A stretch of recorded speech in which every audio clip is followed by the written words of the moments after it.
तो अभी एसआईवी के कंट्रोल यूनिट के बारे में बात करते हैं, या फिर हम लोग बोल सकते हैं कंट्रोल सर्किट ऑफ एसआईवी। इसका क्या फंक्शन होता है इसके बारे में डिस्कस करेंगे।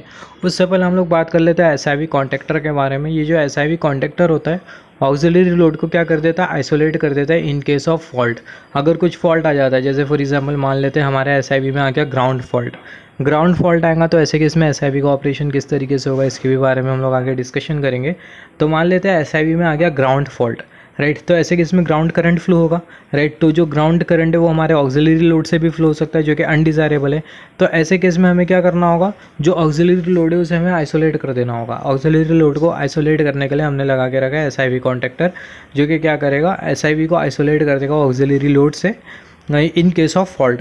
अभी यहाँ पर ये एसआईवी की कंट्रोल सर्किट के बारे में हमें डिस्कशन करना है। तो कंट्रोल सर्किट का काम क्या होता है अगर मैं समराइज़ करूँ, तो जो कंट्रोल सर्किट होती है रिस्पॉन्सिबल होती है कन्वर्टर के कंट्रोल ऑपरेशन के लिए, इन्वर्टर के कंट्रोल ऑपरेशन के लिए।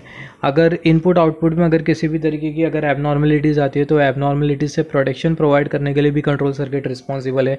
सेल्फ डायग्नोस्टिक फंक्शन के लिए भी कंट्रोल सर्किट रिस्पॉन्सिबल होती है, राइट। जैसे फॉर एग्जांपल मान लेते हैं एसआईवी में किसी तरीके का फॉल्ट आ गया, राइट। तो फॉल्ट को डायग्नोसिस करने के लिए भी जो कंट्रोल यूनिट है वो रिस्पॉन्सिबल है, कंट्रोल सर्किट रिस्पॉन्सिबल होती है।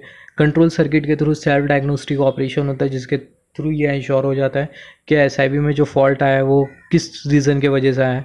सिमिलरली अगर कोई फॉल्ट आ जाता है, कोई फॉल्टी वेव फॉर्म है, कोई फॉल्टी वोल्टेज वेव फॉर्म है, वोल्टेज करंट वेव फॉर्म है, तो ऐसे केस में जो फॉल्टी वेव फॉर्म है उसका डेटा रखने का भी काम, उसके डेटा को रिकॉर्ड करने का भी काम, वो फॉल्टी वेव फॉर्म को रिकॉर्ड करने का भी जो काम है वो कंट्रोल सर्किट का ही होता है। सिमिलरली अगर सीरियल ट्रांसमिशन करना हो किसी डेटा का एपीएस से टीसीएमएस, तो ऐसे केस में कंट्रोल सर्किट ही करती है, राइट। कंट्रोल सर्किट में बेसिकली हमें मिलता है 16 बिट का माइक्रो प्रोसेसर, जो कि क्या करता है सारे कंट्रोल ऑपरेशन परफॉर्म कर रहा होता है।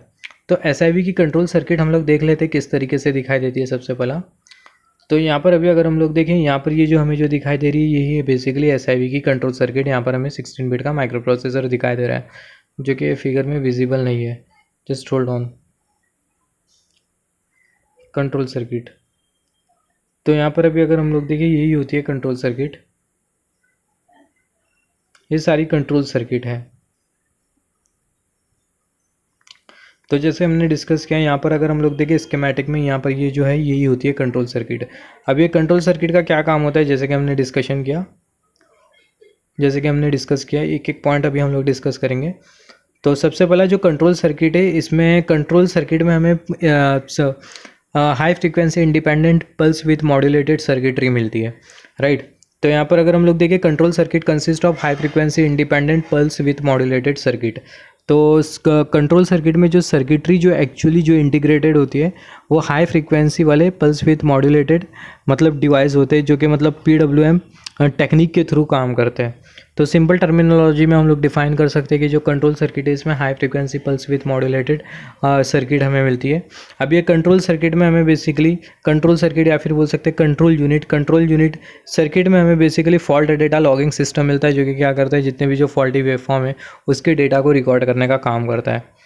तो यहाँ पर अगर हम लोग देखें function of control unit circuit, जैसे हमने बात किया कन्वर्टर के कंट्रोल ऑपरेशन के लिए, कन्वर्टर का कंट्रोल ऑपरेशन परफॉर्म करना, इन्वर्टर का कंट्रोल ऑपरेशन परफॉर्म करना, इनपुट और आउटपुट को प्रोटेक्ट करना against any kind of abnormalities, component failure, right. Self diagnostic function, अगर कुछ मतलब कुछ फॉल्ट अगर आ जाता है तो फॉल्ट को मतलब सेल्फ डायग्नोस्टिक करने का काम जो होता है वो बेसिकली कंट्रोल सर्किट का होता है। सीरियल ट्रांसमिशन ऑफ TCMS, अगर कोई डेटा को अगर हमें APS से अगर TCMS भेजना हो तो ऐसे केस में कंट्रोल सर्किट का ही काम होता है ये ट्रांसमिशन का, डेटा ट्रांसमिशन का। और जितने भी जो लॉजिकल और जो कंट्रोल ऑपरेशन हो रहे होते हैं, यहाँ पर SIV में अगर हम लोग देखें कंट्रोल सर्किट लगी है, राइट। और जो ऑपरेशन है बेसिकली लॉजिकल और कंट्रोल ऑपरेशन हो रहे होते हैं। तो ये लॉजिकल और जो कंट्रोल ऑपरेशन जो है ये बेसिकली 16 बिट माइक्रो प्रोसेसर के थ्रू होते हैं। Logical operation obviously microprocessor ही करेगा, तो जितने भी जो लॉजिकल और जो कंट्रोल ऑपरेशन जो कि SIV में हो रहे होते हैं ये 16 बिट माइक्रो प्रोसेसर के थ्रू हो रहे होते हैं।